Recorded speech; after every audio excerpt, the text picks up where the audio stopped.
Boa noite, bem-vindos ao Noite Informativa. Às sextas-feiras temos connosco o Dr. Frangulos, que faz análise de alguns assuntos da semana. Boa noite, Dr. Frangulos, obrigada por estar aqui mais uma vez. Vamos então começar com este assassinato do edil de Nampula, Mahmoud Amurane, que foi assassinado justamente no dia 4 de outubro, Dia da Paz. Dr. Frangulos, o que é que tem a dizer com este assassinato? O que é que nos remete a esta situação? Bom, primeiro, boa noite aos telespectadores deste programa, deste canal televisivo, né? E passar imediatamente à pergunta, dizer, a primeira coisa que se deve dizer é endereçar os sentimentos de pesar e consternação à família, né? E de um modo particular e de um modo geral, como nós vimos, a população de Nampula também ficou indignada, endereçar tanto as condolências para eles e apelar, acima de tudo, apelar à calma, não é? E muita ponderação, na medida em que, quando a cabeça está quente, as emoções estão quentes, pode nos levar a fazer uma série de atos que não estão dentro da lei. E, em segundo lugar, tanto dizer que esta morte, este assassinato, assassinou a paz. Portanto, foi um golpe duro à paz. Estava-se a comemorar as bodas de prata da paz e veio logo um ato que manchou, na medida em que é inequívoco e inelutável que este assassinato tem por conseguinte motivações políticas e a nossa paz, essa que estamos a comemorar, é exatamente o armistício, o fim de conflitos em 92, conflito político entre a Frelimo e a Renamo. Não há rodeios quanto a isso. E dizer também que foi um golpe duro à democracia, porque o Amurane era um edil que surge exatamente no cômputo da descentralização, né? É digamos, requisito também democrático, a descentralização de um país. E a ver, vamos, o que é que isto vai dar, mas podemos analisar, não é? O assassinato. Exatamente. Mahmoud Amurane falou, antes mesmo de ser assassinado, que estava a ser ameaçado por alguns membros da Assembleia Municipal de Nampula e, portanto, também teve algumas divergências com o partido MDM e já tinha se pronunciado a respeito desta ruptura com o MDM e ele sempre se mostrou a ser uma pessoa vertical e acha que por esta ruptura com o partido que o apoiou ou que o sustentou para ele chegar então ao cargo de presidente do município de Nampula e por o que ele disse, por estas ameaças que ele terá dito antes mesmo de ser assassinado, poderão ter contribuído para este assassinato? Bom, dizer de facto que houve alguns antecedentes próximos, né? Nós sabemos que esta refrega, esta desinteligência entre o Amurane e os seus correligionários começa em fevereiro de 2016, quando ele toma determinadas medidas e há um descontentamento, não é? E acusam a ele, portanto, de um indivíduo arrogante. Ele não reconhecia que o MDM é o partido que lhe colocou no poder, mas dali, tanto para cá, eu disse 17 de fevereiro de 2017 até. Dali para cá, foi uma repetição, não é? Digamos, dos factos. Foi troca de mimos para aqui, troca de mimos para ali. Nós vimos acusações, de certo modo, graves, e que teriam ferido na honra a pessoa do Amurano, porque, portanto, acusavam de ele ter os filhos em Portugal, a estudarem à custa dos dinheiros da idilidade, etc, etc. E nos últimos dias nós vimos as contas do município a serem chumbadas, né? Porque aparentemente eles não concordavam com aquelas despesas que ele fez fora, dava cerca de 13 mil euros, se não me engano. E pronto, passado algum tempo seguiu-se outra, que foi eles passarem um tempo sem vencimentos, né? Cerca de 6 meses sem vencimentos, creio eu, desde julho, né? Os membros da Assembleia Municipal ficaram, portanto, sem salários, o que eles consideraram uma chantagem do edil. Ora, estas crispações, né, que começam em fevereiro, como eu dizia, terá criado inimizades entre os próprios membros. E nós não podemos pôr de fora como causas. Só que as causas podem ser causas indiretas, não é? E causas diretas, não é? Existem causante, não é? E encontramos a causa da causa causante. Portanto, nós podemos encontrar aqui, nestas refregas, nestas crispações, né, causas. E só a investigação,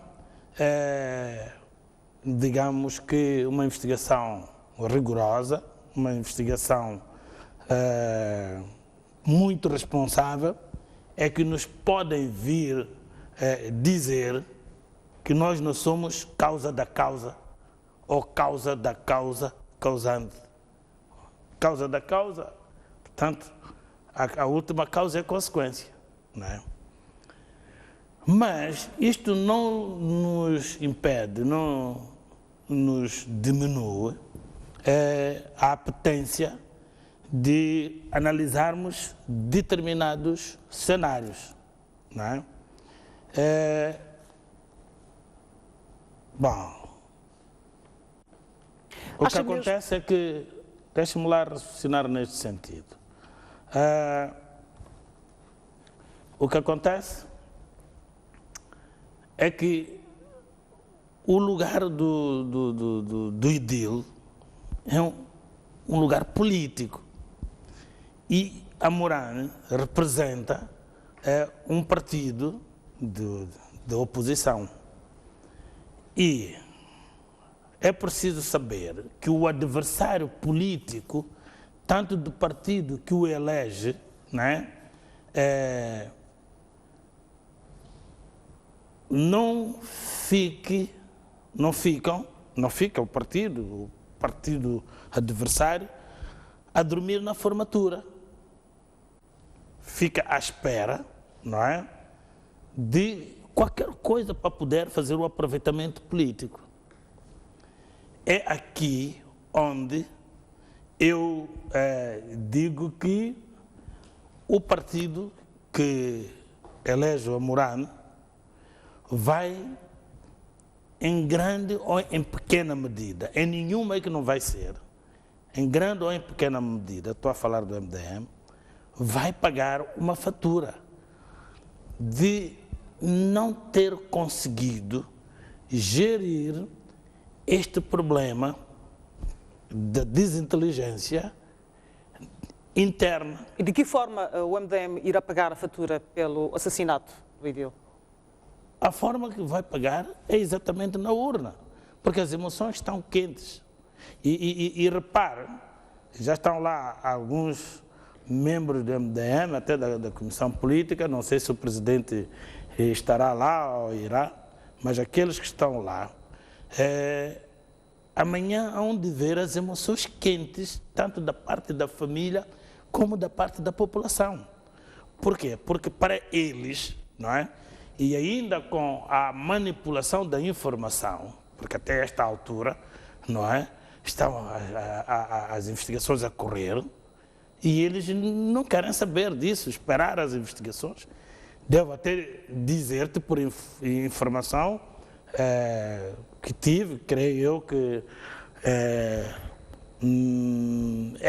é digna, não digo fidedigna, mas dá conta de que já tem 2 prisões, 2 detenções, não é? De suspeitos, né? E mesmo assim o autor material, né? Aquele que foi fazer o tiro, tem uma descrição muito fiel da pessoa dele. Tantas pessoas viram, até perseguiram, quase que anda um cemitério perto. Ele acabou entrando no cemitério, depois eles com medo da arma poderia virar e mandar um tiro, eles acabaram desistindo. Mas eles viram, tanto que o tinham visto antes. E mais. A polícia, eu creio que se fizer um trabalho isento, um trabalho imparcial, um trabalho, digamos que profissional, não vai levar muito tempo para poder encontrar este autor. Ou seja, não será impossível apanhar, de facto, quem cometeu este assassinato? Não tem razões, por aquilo que eu recebi como informações, não tem razões para dizer como o caso do Gilles Stack, do Paulo Machava, do Pondec, do Zé Mascarenhas, né? Do Paulo Dangerman, Vicente Ramaia, Ayob, Sibaciba Macuaco, Dinis Silica, Isuf da BO, Micross da Cadeia Central, Orlando José, o procurador Vilanculos, o Ali Coutinho, né? Esse até deixou, portanto, rastros, o juiz Cotumula, o Sueia, o Baltazar Júnior, meu colega da PIC, já vai um bom tempo, que tinha o processo dos motores dos aviões da Força Aérea, o Fernando Macula, que era o diretor, né, da BO, o general Marcos Babote, que a morte dele foi estranha, o secretário-geral da Assembleia da República, Dr. Carlos Maneiro, que também teve uma morte estranha, o Carlos Tembe, que teve também uma morte estranha, etc, etc. Este caso tem indivíduos, porque há uma barraca perto, ou qualquer casa de pasto aí perto, e viram aquelas pessoas estranhas durante o dia. E depois, se ele tinha um encontro, né, hoje não se vai ter com a pessoa dizer, vamos nos encontrar logo. Mesmo há uns anos antes dos telemóveis, tinha o telefone fixo. Um presidente do município tem telefone e é com o telefone que se conversa com ele. Vamos nos encontrar às tantas. Ele dispensou o ADC, sim senhor, o motorista, né? E dispensou porque marcou um encontro com alguém. Isso pode ter sido via telefone. Alguém lhe telefonou, ele respondeu, se calhar quando estava já a sair também telefonou. E depois deve ter havido, não é? Mais um contacto para saber se já estava no sítio, que era a casa, né? E por aí em diante. Então, estes elementos todos fornecem, não é? Material suficiente para poder se investigar. Inclusivamente, hoje, se pode dizer em que posição estiveram a telefonar. Portanto, estes que ligaram para ele, não é? Ou que ele ligou para eles, para poder se encontrar com eles, e o que pode ter acontecido, Ana Maria, isto é mesmo de investigação, é que aquelas pessoas só podem ter atraído para ele ir até o sítio. Possivelmente, eles tiveram a certeza que já chegou e deram instruções que vá para lá. Há um caso que eu até me esqueço o nome do finado, um comandante que era da Polícia de Proteção, aqui mesmo na cidade de Maputo, que foi assassinado na sua casa, naquela praceta dali da Maguiguana, para quem sai quase que da Pandora, Imbica, e ao pé da Associação dos Músicos. Ele vivia ali. Ele despega do serviço, chega em casa, ok? E como aqueles atrasaram, né? Ele depois recebe uma chamada do seu superior. Eu não sei como é que isto não foi investigado. Só para você ver que este caso aponta para dentro da própria casa. Ele é chamado pelo seu superior.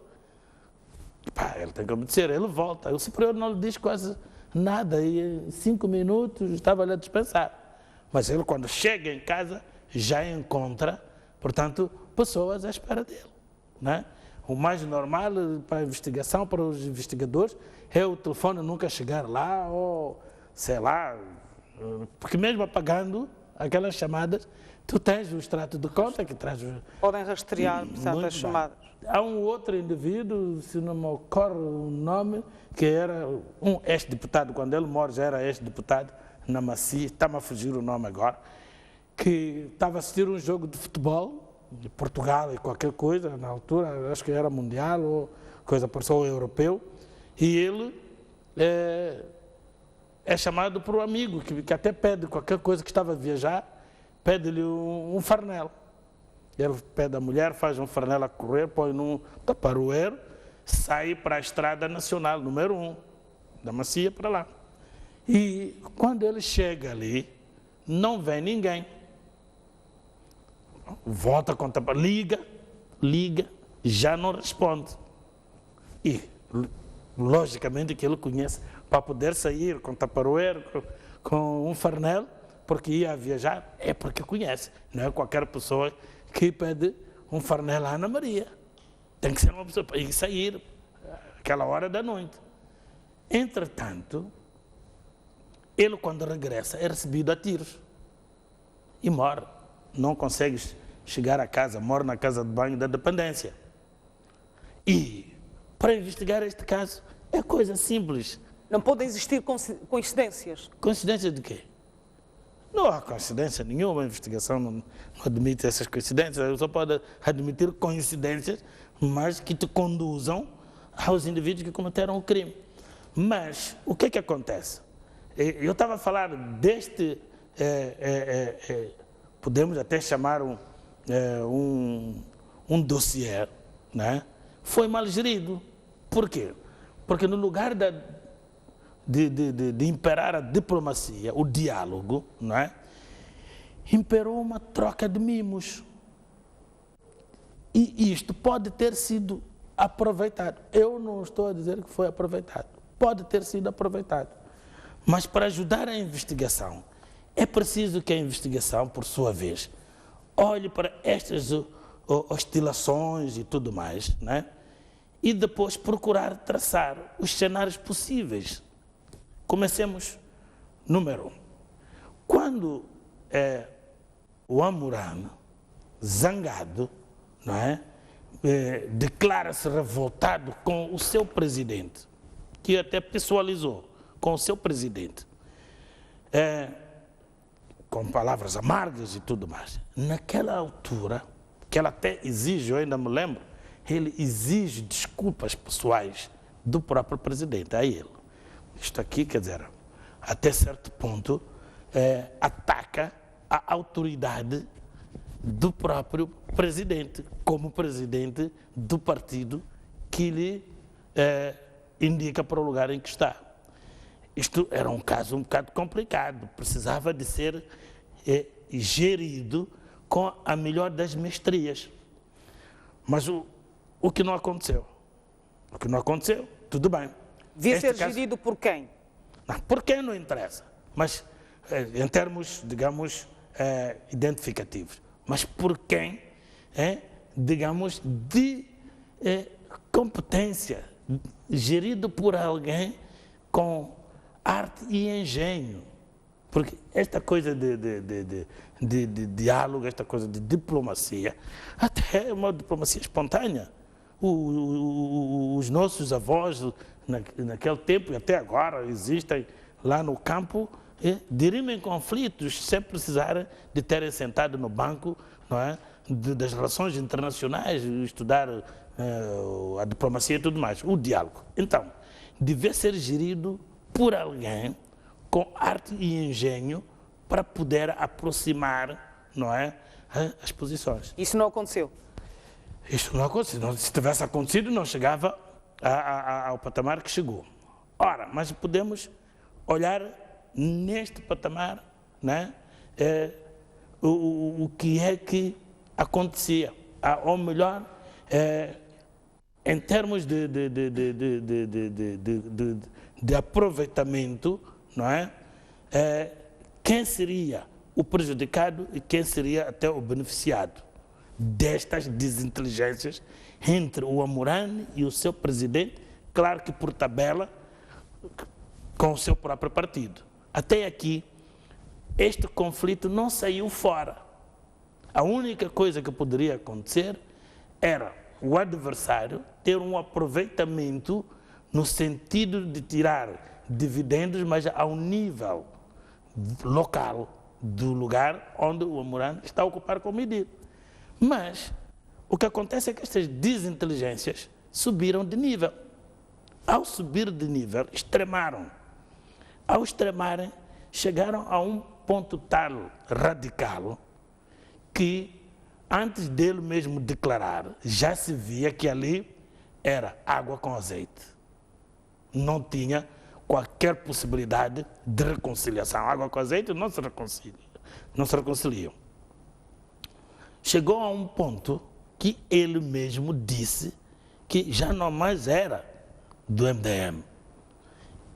Mais tarde, ou na mesma altura, disse que avançaria. Perguntado pelos jornalistas, sabes como é que são vocês, né? Perguntado pelos jornalistas, ele acabou dizendo, ou confessando, ou declarando, escolhe o termo melhor, que ele avançaria com a sua candidatura não apoiada, não, sustentada pelo partido que ele colocou naquela altura. Terá sido esse o motivo pelo qual a Amurane foi assassinado? Pode ser um dos motivos. Espera, não corra muito. Esta análise tem que ser uma análise devagarinho, que é para dar a entender às pessoas dos cenários possíveis. Então, a partir daqui, o conflito saiu já de dentro, porque ele diz que eu saio por minha conta e risco. Então, ao candidatar-se não pelo MDM, significa que nas próximas eleições o cenário seria o MDM traria um candidato, ele ainda procuraria reeleger-se, né? E teríamos, como sempre, a Frelimo e também a Renamo, porque até lá penso que já estará organizado para poder concorrer para as autárquicas. Porque nesta que elegeu o Amurane, a Renamo não estava. Não sei se está lembrado. Tudo bem. Agora, veja lá este cenário. O Amurane cresceu em termos de capital político. O Amurane cresceu em termos de carisma. Ele deixa, porque já é finado, mas ele deixa uma obra, de tal maneira que aquelas convulsões que nós assistimos é exatamente por causa da obra que ele tinha feito. Estando ele vivo, ele havia de tirar dividendos desta obra, o que significa que poderia voltar a ganhar. Voltando a ganhar, né? Nós temos as eleições de 2019. Ele não está proibido de concorrer. E é preciso dizer que já se aventava, eu não sei se apareceu em público, se apareceu ou não estava na terra, não estava na sala para ver, mas já se sabia que ele vai ter um grupo que ia sustentar a sua candidatura. Para as eleições autárquicas primeiro, para ele ter membros da Assembleia. Mas este grupo, por mais que não fosse a tempo de se apresentar como partido, logo a seguir ia se transformar em partido. Nós sabemos isto do próprio MDM, foi candidatado pelo grupo de reflexão da Beira, se não me engano, do Masquil, e logo a seguir estava-se a transformar em MDM. Ora, estava a seguir o mesmo percurso. Do MDM só poderia haver um problema de ter dividendos negativos, mas em tanto que confrontação pessoal e inclusivamente confrontação da autoridade da pessoa, do presidente do MDM, já não estava o Amurane, entende? Mas o Amurane tinha um carisma, como eu disse, um capital político que não ameaçava apenas o MDM, ok? Ameaçava igualmente, porque são concorrentes no terreno, a Renamo, e ameaçava muito mais ainda a própria Frelimo. Por quê? Porque apresentando-se nas eleições gerais como candidato a presidente e como candidato às eleições às legislativas com o partido dele, que tinha que ser partido já nessa altura, não se admite grupos para as legislativas gerais, então ele ia tirar lugares no Parlamento. Lugares de quem? Vamos lá fazer as contas juntos. Ia tirar os lugares do MDM, uma parte, porque haveria de sair boa parte do MDM com ele para este novo grupo. E depois ia tirar também os assentos à Frelimo. Porque a Renamo, como Renamo, tem o seu lugar cativo. Por razões que nós conhecemos. Então, Nampula é o segundo maior círculo, depois da Zambésia. Então, estes cenários, que devem ser 4 que eu desenhei, mas que são o mesmo cenário, é um segundo cenário. Há um primeiro, que o conflito Amurane está dentro do partido MDM, do seu partido e com o seu presidente. Há uma troca de mimos, digamos, frente a frente e tudo mais. Mas depois este conflito sai. É preciso saber que, em política, o maquiavelismo está ali na cabeceira.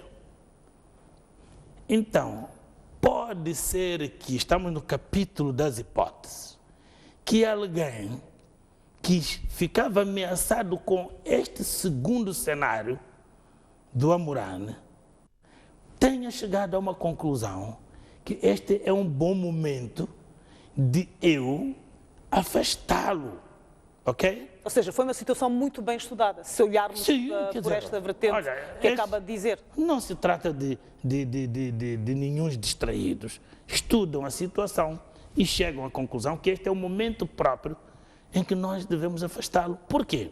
Número 1, todo mundo, sem qualquer reflexão, com a cabeça quente, o coração também quente, é só ver o que é que dizem os familiares, o que é que diz o irmão. Eu estive a ver ali o irmão, o que é que muitos dos apaniguados que gostavam do Amurane dizem. O que fica à frente é que é o MDM. E depois existe lá de permeio a troca de mimos com o presidente da Assembleia, né? A Assembleia, porque, sei lá, com estas coisas de o Amurane ser muito rígido e depois privá-los dos vencimentos, não é? Eles, de certeza que o sangue ferveu. Mas eu lembro que no dia 7 de setembro, eles, na manifestação 7 de setembro é dia do Acordo de Lusaka, então, a partir dali da praça, e é onde se ouviram os nomes de traidor, sai do município e tudo mais, alguma coisa para trás para frente. Eu não sei se depois trocaram mimos ao telefone ou coisa parecida, mas aqui é uma coisa que, quando eu ouvi a hipótese de ter sido o presidente da Assembleia, né? Eu sou a pessoa mais suspeita nisto, mas eu estou a analisar aqui na via da lógica, né? Tenho dúvidas que o presidente da Assembleia, conhecedor da Lei 2/97, não é? Possa ter ambicionado substituir o Amurano, porque não é possível. O afastamento do Amurano por esta via ou por outra via de capacidade física e por aí em diante, ele quer sempre eleições.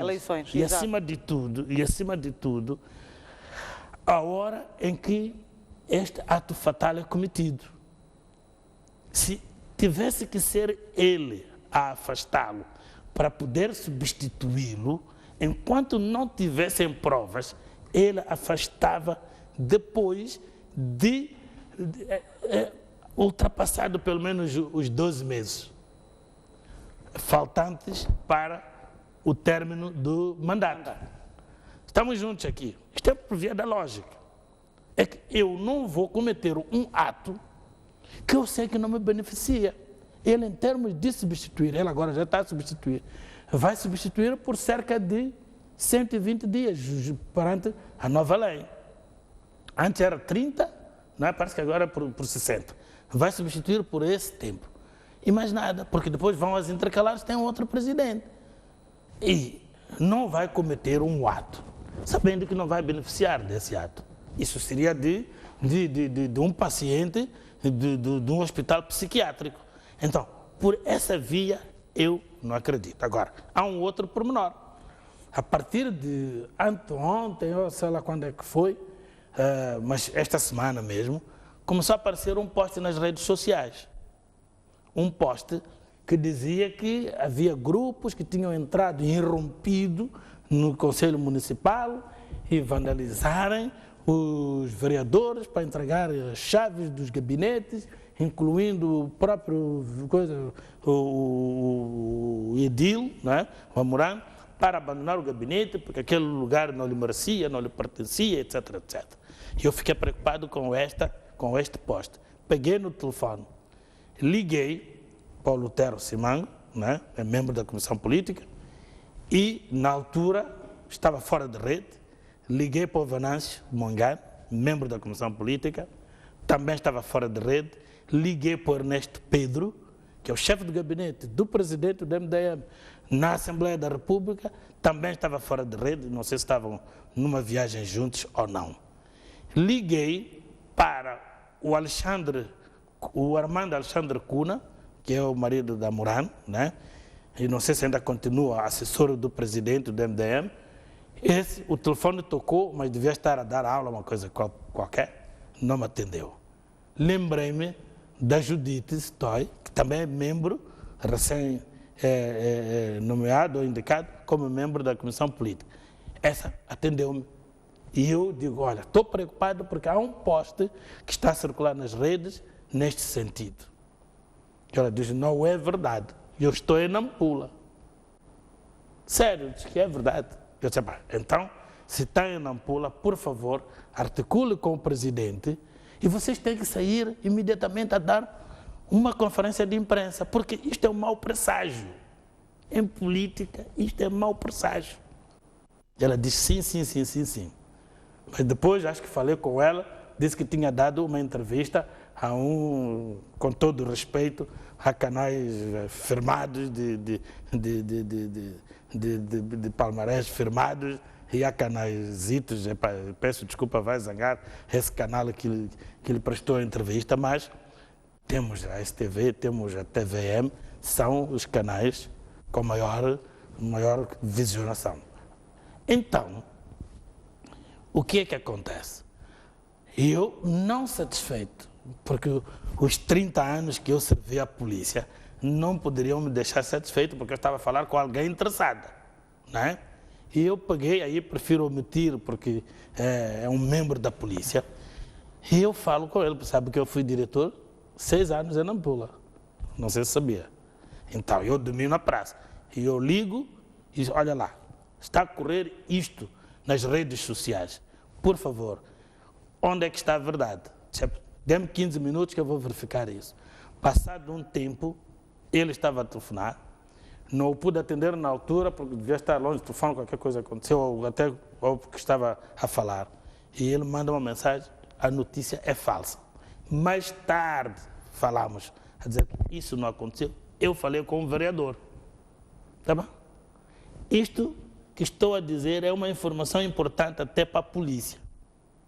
Se me estiver a ouvir, eu não me importo, eu abro o telefone ou sou ouvido aqui por uma carta precatória, rogatória aqui na PIC da cidade, eu não tenho problema. Eu vou dizer porque o que estou a dizer é verdade. Então, o polícia foi claro e peremptório. Eu falei com o vereador fulano, não é verdade o que aconteceu. Portanto, isso foi uma forma de... Está-se a preparar. Isto aqui, quando foi do Sestac, foi assim. Nas redes sociais, na televisão, aqueles epítetos todos que o Gil Sestac foi oferecido, nomes feios, que nem é moçambicano, é um branco, só faltava chamar esterco, né? E depois, o que é que se viu? Daí que eu devo dizer o seguinte, e só pelo modus operandi, né? E por a vontade, por aquilo que eu, quando vi varanda, eu pensei que fosse no Rio de Chão. Não. A pessoa entrou lá em cima. A tal varanda que se fala tem aspecto de uma sala de fumo, né? E é lá onde ele foi e deu 3 tiros. E ali parece que vive mais alguém, tem pessoas que vivem lá. Eu acho que até essas pessoas descreveram perante a polícia as características todas. Portanto, nem se preocupou em tapar o rosto, nada. Parece que não. Não se preocupou. Então, esta vontade, olha, desculpe, eu não consigo contar, eu contei aqui alguns, mas a lista não terminou. Estes indivíduos todos, desde os mais recentes, os alicotinhos e companhia, até os mais antigos, Cotumula, o juiz Cotumula, Sibaciba Macuacua, Carlos Cardoso, que até esqueci-me aqui. Não, Carlos Cardoso, é preciso dizer que isso vale a pena. Eu já ouvi dizer que estão presas 2 pessoas, né? Mas é preciso que se tenha cuidado, porque pode-se prender para poder desviar das intenções, ok? Portanto, eu quando voltei de Montepuez, eu encontrei um indivíduo no processo Cardoso que estava preso há coisa de 45 dias, não tinha nada a ver com aquilo. E eu li o processo, li as declarações dele, não precisei de perguntar a ninguém. E eu dei-lhe uma liberdade sem qualquer tipo de condições, termo de identidade. Vai embora. E comecei de zero. Mas quando começaram a ver que eu estava a trazer as pessoas, estava quase a apanhar o polvo, trouxeram-me testemunhas, né, forjadas, preparadas para poderem vir me desviar. Na altura, não pude perceber. E eu tenho de cor, por exemplo, o Gero Opa Manganhela, e veio, fica só o nome, a informação, né? E veio um Mutemba que estava preso lá dentro da BO, a dizer que foi empregado do Nini, que ouviu isto, ouviu aquilo, era tudo forjado. Veio o Dudu, o homem das sei lá quantas versões, 7 versões, se não me engano, né? Também estava preparado para poder dizer as coisas que lhe tinham mandado dizer, mas aquilo ficou, se calhar, 10, 15 dias a decorar aquilo, porque ele sabe que a investigação é capaz de destruir. Mas, como toda mentira tem perna curta, veio-se a descobrir que era tudo mentira. Ele nem sabia dizer que Cortinas é que tinha a sala onde reunir, com Bazinho e Companhia Limitada, né? E veio um Ruito Kumar também, né? Que disse que era natural de Gaza, ou lá o que seja, né? Mesmo o Carlitos, bom, mas esse é outro negócio, o Carlitos, o que fez o tiro ao Carlos Cardoso, recusou que tinha sido militar, mas tinha sido militar, e até o juiz sabia, né? E tinha dito que era de Gaza ou de choque, mas o Carlitos é da Zambésia. Portanto, foi um processo de manipulação. Para quê? Para não se chegar aos verdadeiros autores. E a relevância deste caso, não podemos pôr de fora esta experiência, né? Isso viria a acontecer com Sibaciba Macuacua, que ficou sem se saber, porque pronto, olha, até porque custou-me a diretoria, e eu, quando pedi umas coisas que era para fazer uma investigação muito mais adulta, disseram, não, esse miúdo é um perigo, é melhor sair, e pronto, a direção de investigação criminal voou e trouxeram alguém do laboratório que não percebe nada do processo. Não interessa ser da mesma instituição, da mesma PIC. O indivíduo aquilo é como mandar um agrônomo para o tribunal, para ser juiz. Mandaram um juiz para uma mecânica, para ser chefe de umas oficinas. Portanto, há elementos suficientes para se chegar a uma... Então, eu queria apenas dizer o seguinte: se o autor moral, quem encomendou este crime, né, não for o mesmo, da mesma casa, da mesma escola, que este que ceifou vidas a estes todos, então em menos de 30 dias nós vamos ter os verdadeiros autores. Caso contrário, olha, mais uma vez vamos ficar só no mundo das especulações, no mundo do julgamento especulativo. E o pior dos julgamentos vai ser contra o MDM e o seu presidente. Porque enquanto não se souber quem é, para todos os efeitos, né, o MDM e o seu presidente. Isto é, vamos aplicar uma lei rural, uma lei da tradição, né? Você ontem ameaçou fulano de tal que has de ver e ele apareceu morto. Quem matou aquela pessoa? És tu. A velhota morreu ontem, não é? E a hiena eliminou o cabelo branco. Quem matou a velha é a hiena. Não se vai quem comeu, quem matou. Mas a hiena pode ter apanhado a velha morta, caiu, miocárdio, passou uma cobra à frente, ela que já era velha, não é? Lá no mato, as necessidades fazem-se lá mesmo no mato. Então, morreu, ou porque picou-lhe mesmo. Mas a hiena apanhou-lhe já morta, comeu. Mas o raciocínio, né, lá do campo, a velha morreu. Mas o que é que está a faltar, Dr. Frangulos, para que crimes de natureza sejam esclarecidos? O que é que está a faltar? Vontade. Quando são crimes com motivação política, e sobretudo quando essa motivação política vem do lado que tem todos esses poderes. Ana Maria, não podes pedir que o poder político, né, venha fazer o araquir, venha se suicidar. Não vai. Se esse poder está do lado de lá, logicamente que vai fazer tudo para que não se chegue. É por isso que eu estou a dizer. Eu não ponho de lado, possivelmente tenha sido o presidente da Assembleia, tenha sido uma outra pessoa ligada, por exemplo, ao MDM, como estão a dizer, né? Mas é preciso que tragam as provas evidentes e não forjadas, não manipuladas, porque, Ana Maria, até pessoas se manipulam para dizer que, olha, fui eu que matei. Eu, estando ali na polícia, só vou omitir um caso, né? Mas os que conhecem o caso hão de ver que caso estou a referir. Epá, houve uma morte de um indivíduo muito gostado, até na praça e tudo mais, no seu escritório, com uma moca para cefaram-lhe a vida. Investigação aqui, investigação ali. Quem estava a investigar o caso era o meu colega de lado, Duarte Israel Engalan, Deus o tenha no melhor sítio.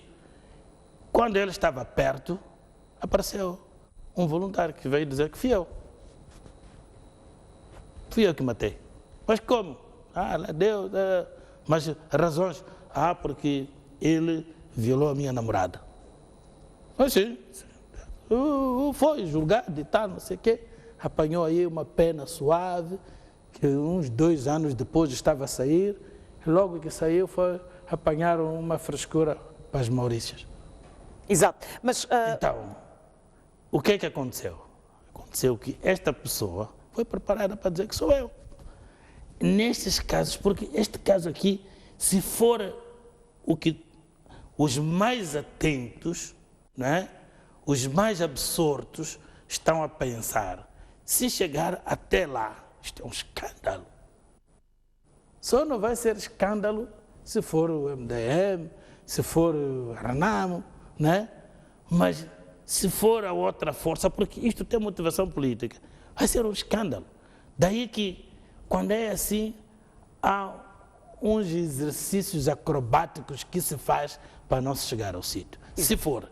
Exato. Se não for, vamos saber logo a seguir.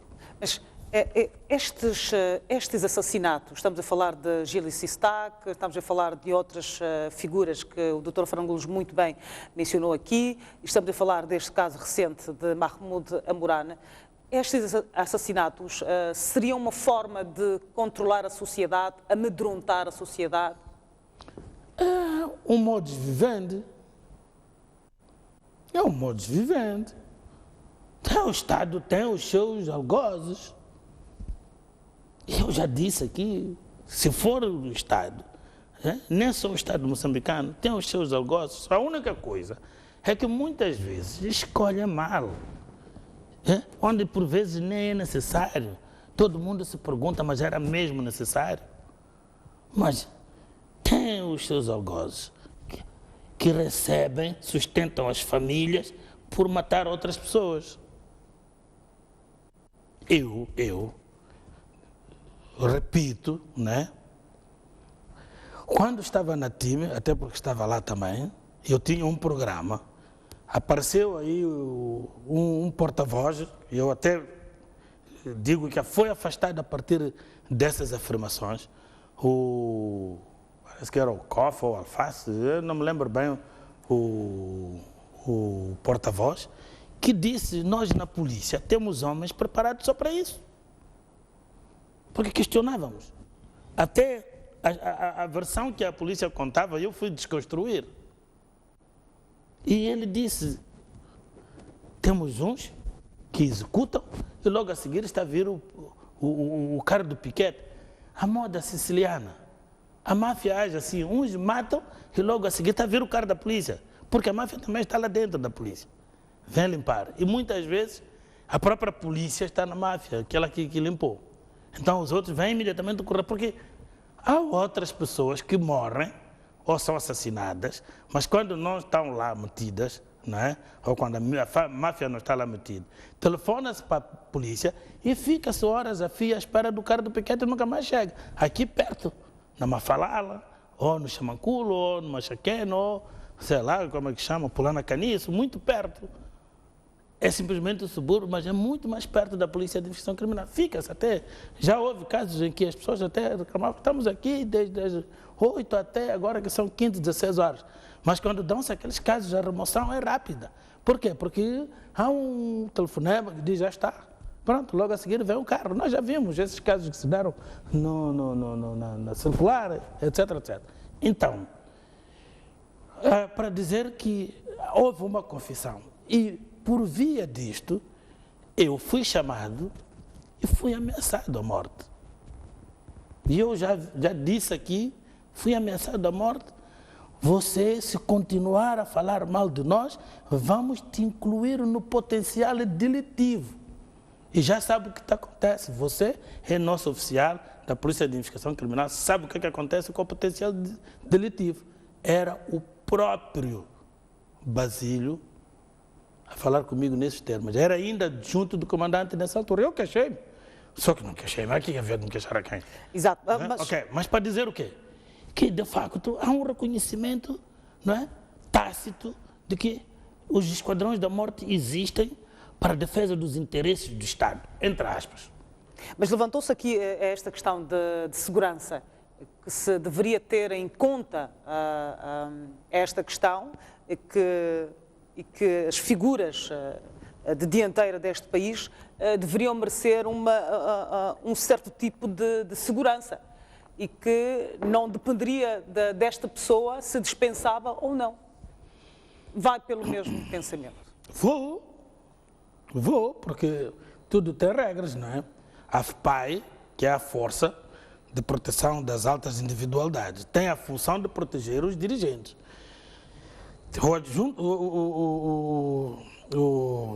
o ajudante de campo, não é?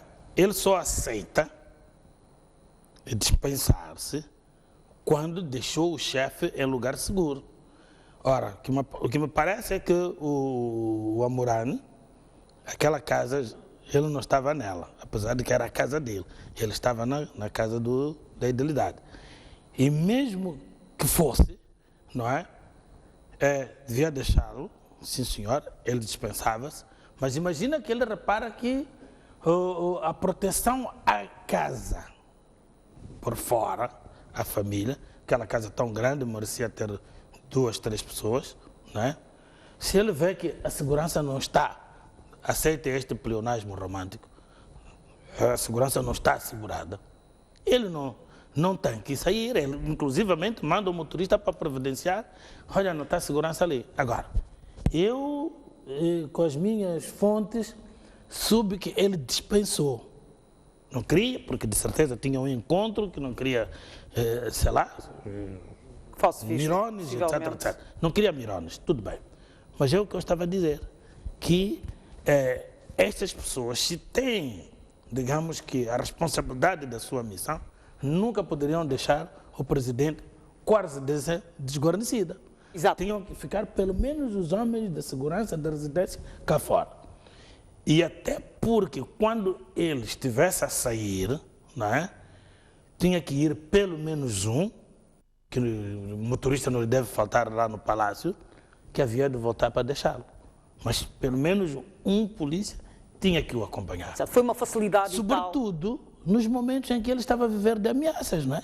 Quer dizer, o seguro morreu de velho mesmo assim desconfiado. E ele confiou não devendo confiar. Isso é uma figura de negligência. Acontece muito, quer dizer, a gente encontra uma segurança, uma garantia espiritual. Não vai acontecer nada, não aconteceu ontem, nem anteontem, eu estou aqui há 2 anos. Pronto, é o dia do acidente, foi o que aconteceu. Exato, foi uma facilidade e tal a entrada deste assassino à casa de Mahmoud Amurane. Dr. Frangouldes, uma vontade. Uma vontade, exatamente. Uma vontade. Últimas considerações com relação a este tema, que é para passarmos então para o outro tema. Bom, uma consideração que o indivíduo não pode deixar de dizer é que logo a seguir vem a dança das eleições. Eu estava a ouvir ali, assim, a ministra a dizer que o presidente da Assembleia vai assegurar, não é, até as eleições de 2018. Não me parece. Não me parece. E quero parecer que a lei diz outra coisa.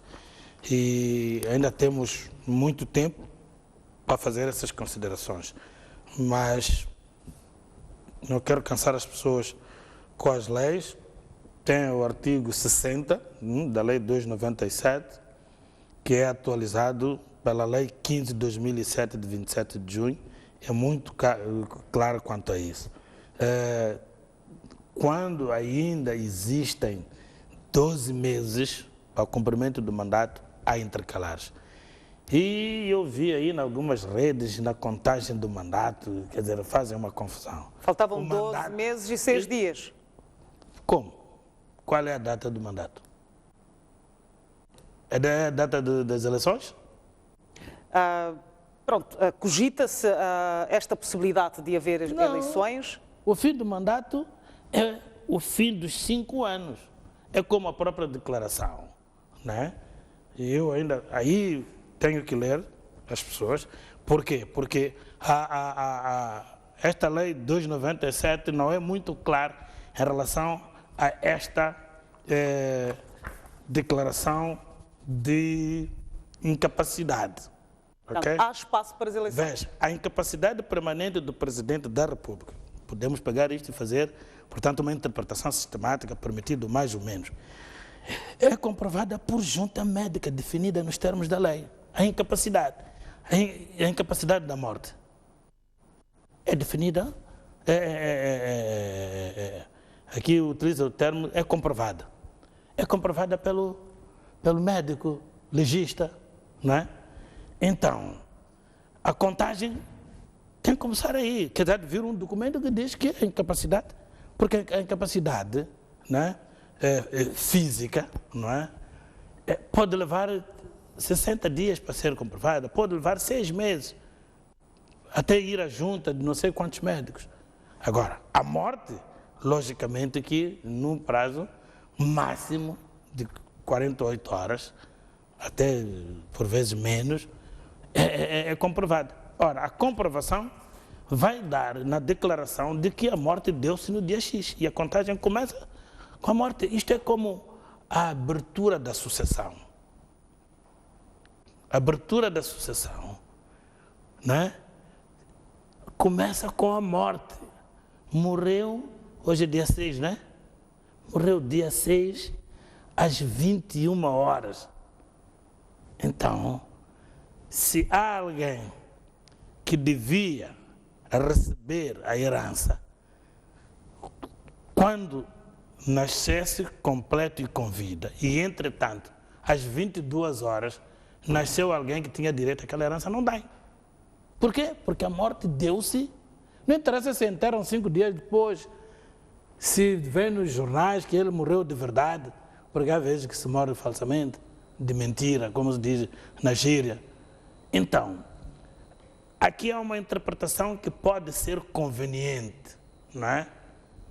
Mas eu quero dizer que a contagem também é a partir do dia da tomada de posse, não é do dia das eleições. Exato. Porque o dia das eleições ainda pode levar o apuramento, vamos supor, até a precludir o próprio mandato. Ele vai ficar no pelouro até ilegalmente, mas por culpa dos resultados que devem ser proclamados pelo Conselho Constitucional ou Conselho Nacional das Eleições. Portanto, ele tomou posse no dia 13 de fevereiro de 2014. Então, o mandato termina no dia 2 de fevereiro, se não me engano, de 2019. Então, ainda tens um mês e por aí uns 4 meses. Um mês não, um ano e por aí uns 4 meses. Portanto, há lugar, sim senhor, a intercalar.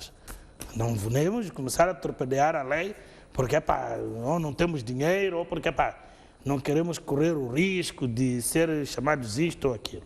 Até porque eu penso que vai beneficiar o que está no poder agora, porque vai ser uma espécie de barômetro para ver, né, como é que vai ser penalizado o MDM, né, como é que vai a força da RENAMO e por aí fora. Exato.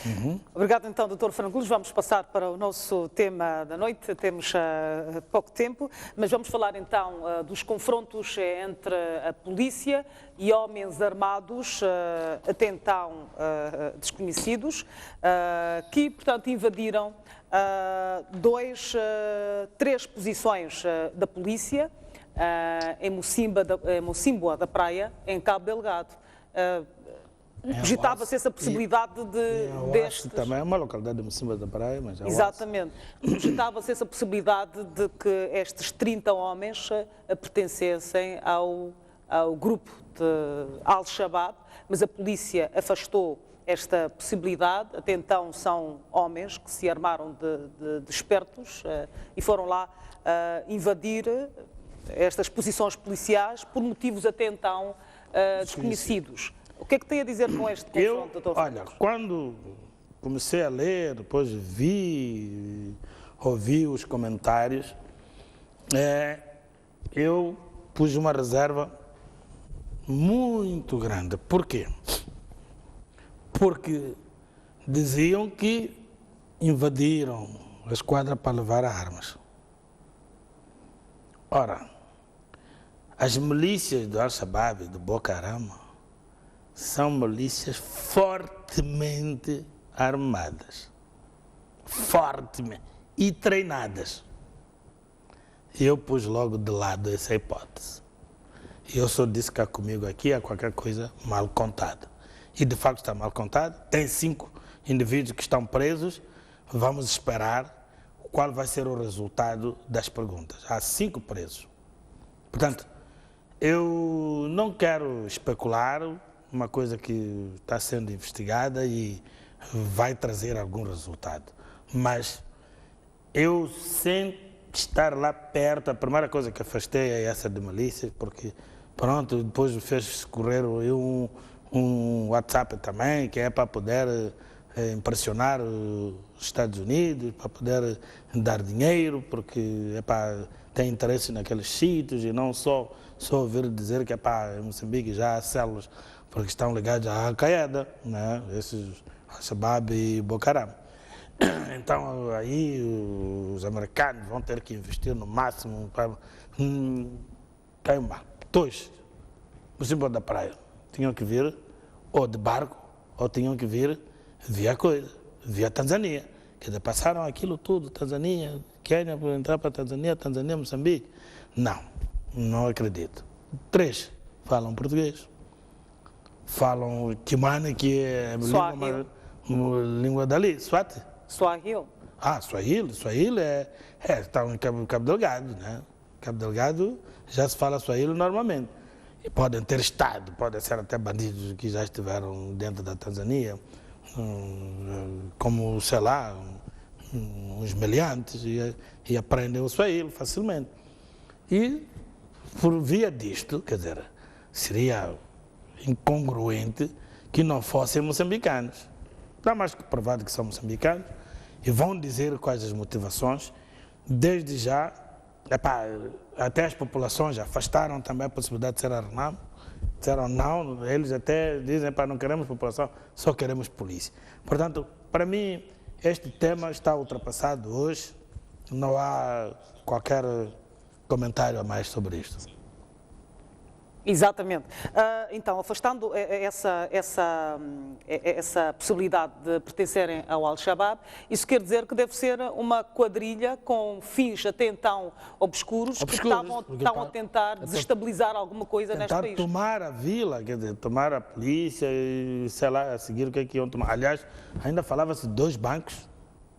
Se tivessem fins políticos, não, iam para os bancos. Exato. São malandros. São bandidos. Cada um bandido da sua maneira, como aquele outro caso que eu chamei bandido. Bandido, não é outro não. São eventos que vão se sucedendo. No dia 4 tivemos então o assassinato de Mahmoud Mourane.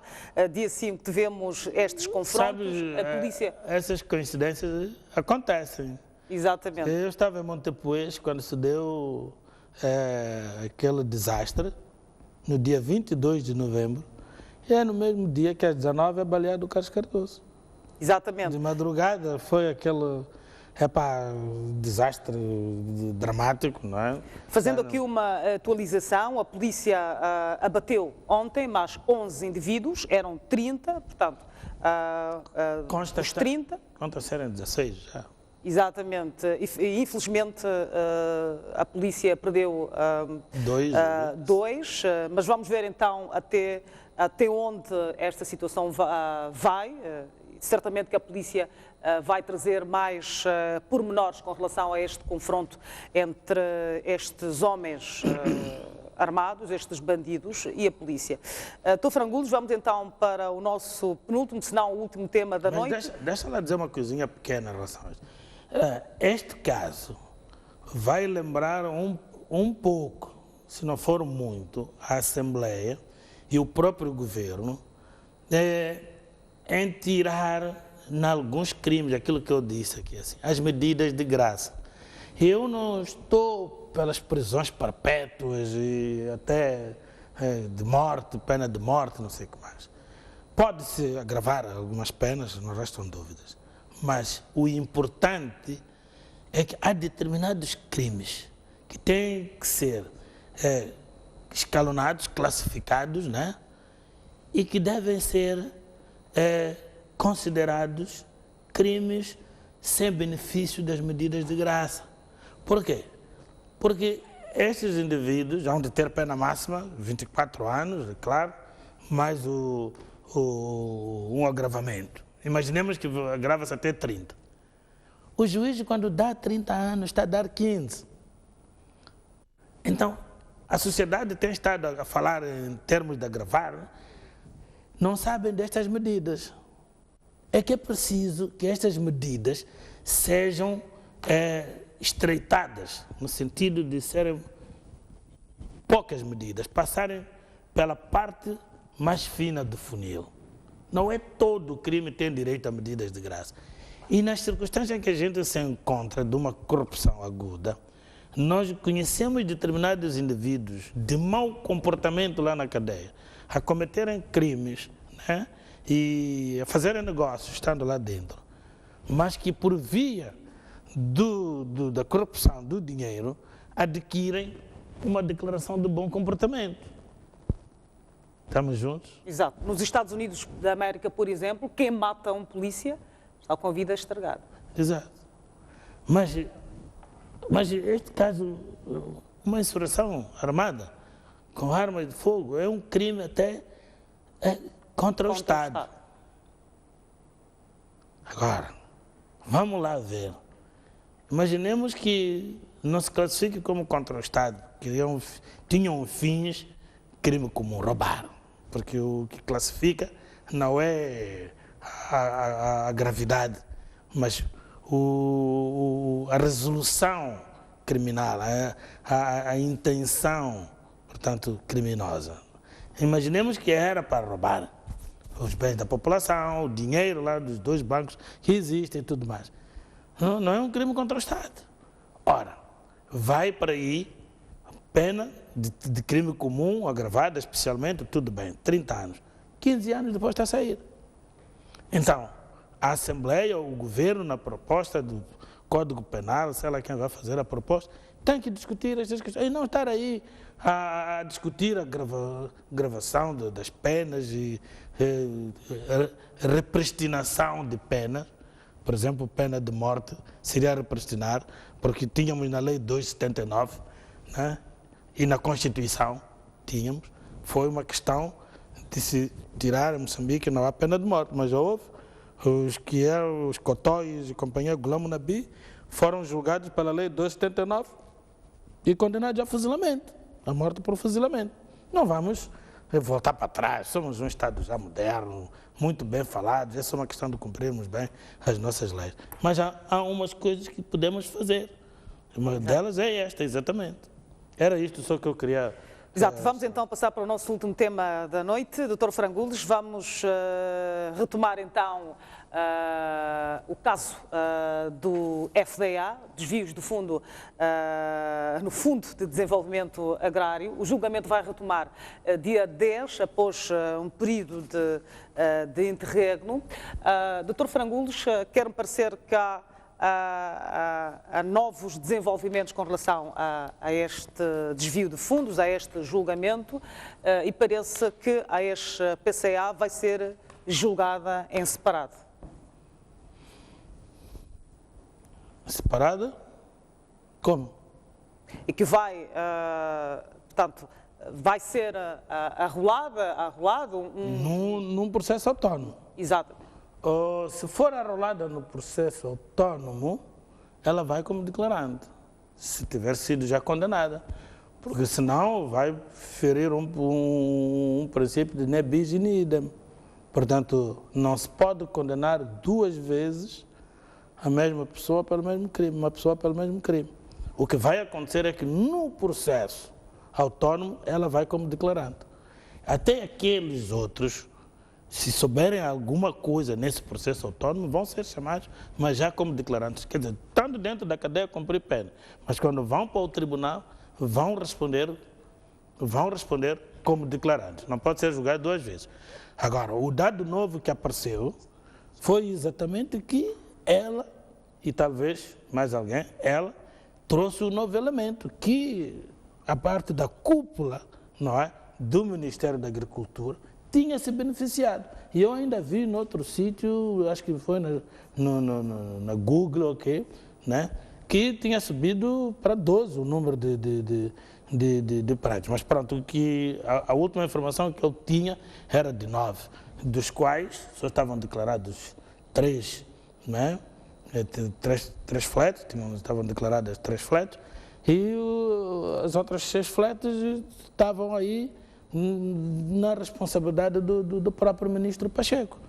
E de certeza que deve haver muito mais do que isso, porque ele não estava sendo julgado ali. Quando vier a ser julgado, que o processo vai se extrair cópias, volta para o Ministério Público para ser ouvido na instrução preparatória, ir à acusação, vir para o tribunal, ser mais uma vez submetido ao crivo da investigação, a chamada instrução contraditória, depois é que há de vir a pronúncia por aí 2018, quase no fim, não é? É que depois há de seguir o julgamento. E no julgamento nós vamos descobrir que houve muito mais falcatrua, até porque, aliás, em todos os ministérios, já que o presidente levantou o problema da corrupção, em todos os ministérios, se mandar lá equipes de inspeção, há de descobrir muito gato atrás das costas, né? Há de descobrir muita coisa. Então, no Ministério da Agricultura não será uma exceção, né? Em relação a este ministro, né?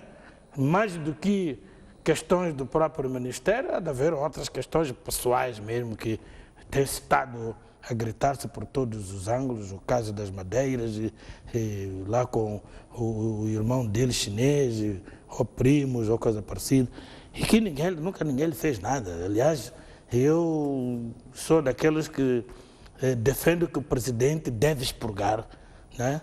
Nesta aposta que ele fez, uma alta aposta de combater a corrupção, o presidente deve começar do partido. E, inclusivamente, deve mandar produzir um manual ou cartilha de perfil dos membros do partido senhores, membros médios e de base.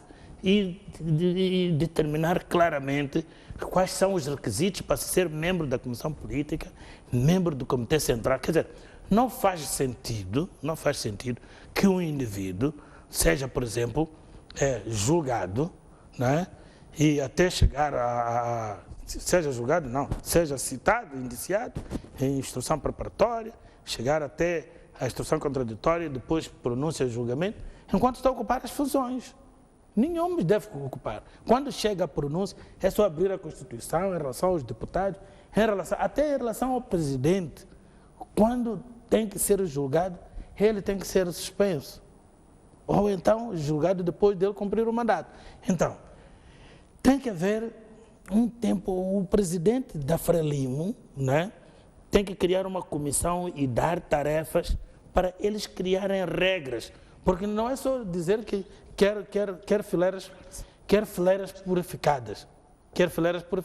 Tem que criar normas, porque quando se trata de infrações, não é, tem de seguir princípios de direito, com risco de você criar problemas de ferir até direitos constitucionais, direitos fundamentais dos indivíduos. Daí que, para poder se purificar o Estado ou o governo, como queira, o governo é a cara do Estado, tem que começar da casa, não fazer como os arbustos. Por exemplo, o palmar não é? Quando há ventania, limpa lá fora, a volta do palmar, e aqui no meio fica cheio de lixo. Tem que começar lá dentro da própria Frelimo. Não se justifica ter corruptos lá dentro e ele dizer que quer combater a corrupção. É um contrassenso terrível. Portanto, tem que haver, até comitês e secretariados especiais de verificação. Não pode. O comitê de verificação é o contencioso do partido. Tem que ver quem está lá. Há 2 mandatos, né? Atrás é que tinha alguém com merecimento, que é um jurista, foi procurador-geral deste país, sim. Depois, pôs um agrônomo. Agora não sei que formação é que tem o que entrou agora para o comitê de verificação. Não, se quer uma coisa séria, não é? Tem que ter alguém de área da versão para poder melhor exercer com proficiência aquela função. É como na administração e finanças. Você não vai pegar só porque está eleito, ele não percebe nada, nem de uma contabilidade básica. E vão lhe atrapalhar. Portanto, e deve punir a corrupção dentro do partido. A negligência tem que ser punida, começar pela negligência. Negligência é fazer, não dever fazer, né? Confiar, não devendo confiar, e cria um determinado dano dentro do próprio partido. O partido tem que ser um partido incólume, um partido imaculado, né? Para poder sair cá fora e saber exigir. A outra coisa, para garantir isto, o presidente tem que ter coragem. Eu repito, e não é a primeira vez, se for a fazer uma revista onde encontrar isto, os membros da comissão política são membros fiscalizadores, não podem exercer funções executivas no governo, porque são eles que têm que chamar, não é, os ministros para puxar as orelhas. Isso a coisa é tão grave, são eles que devem propor, portanto, que se desafete aquele ministro, demita-se, exonera-se aquele ministro. Portanto, isto aqui é um bocado assim, um bocado de ganância. Ser membro da comissão política, dá prestígio, e ser ministro. Mas então, vamos supor o ministro Basílio. Vamos supor que vem-se descobrir que ele cometeu aqueles e aqueles erros, crimes até. Mandou, durante o conflito, os esquadrões da morte, vamos supor que ele é que os dirigia. Agora, como membro da comissão, como é que você resolve? Imaginemos que o Mesquita fosse, né? E, entretanto, aparece o Mesquita no Comitê Central. Quer dizer, quando você está maculado, não faz sentido, não dá exemplo. E o presidente vamos escapuzar um dia o discurso dele no Congresso. Ele diz que os membros do partido Frelimo devem ser campeões no exemplo. Exato. Então, tem que haver um exemplo a partir de dentro, não é? A partir de dentro. E há um adágio, um ditado que diz assim, a primeira manifestação de corrupção, não é? É a proscrição da verdade. Portanto, nós temos que ser exemplo em tudo. E mesmo este congresso que não tivemos tempo de analisar, mas eu devo dizer que a Frelimo manda em nossas vidas. Então, nós não podíamos não ter tempo de analisar. Mas vimos ali os exemplos de nepotismo. O Partido Frelimo deve dar exemplo de antinepotismo, porque faz parte do próprio discurso do presidente. Se nós formos a ler o discurso de 15 de janeiro, vamos encontrar que ele propõe-se a não discriminar. Mas quando se metem filhos, metem-se genros, metem-se noras, por que não entravam ontem? Não entravam ontem nos outros congressos, entram agora. Os outros só não conseguiram entrar, os outros ficaram como Supremo. Fica mal, mancha. E eu estive a conversar com um da Frelimo, então o Congresso disse, aquilo é deles. Um congressista. Exato. Então, isto aqui terão que sentar ainda para poderem ver que não deve ser assim. Se quer devolver o prestígio ao partido Frelimo, tem que passar por isso. Não pode encher o partido e o Estado de familiares e amigos. Exato. Mau. Teremos então a oportunidade de... Frelimo tem 55 anos de idade. Frelimo conta desde 1962. Não pode, tem que ser o primeiro exemplo. Exato. Obrigado. Obrigada, Dr. Frangulos. Teremos então a oportunidade de podermos falar um bocadinho sobre o balanço deste 11º Congresso da Frelimo, este partido que conduz os destinos do país desde a independência e, por que não falar, muito antes da independência. Nós vamos então a um brevíssimo intervalo e já voltamos para as notícias. Até já.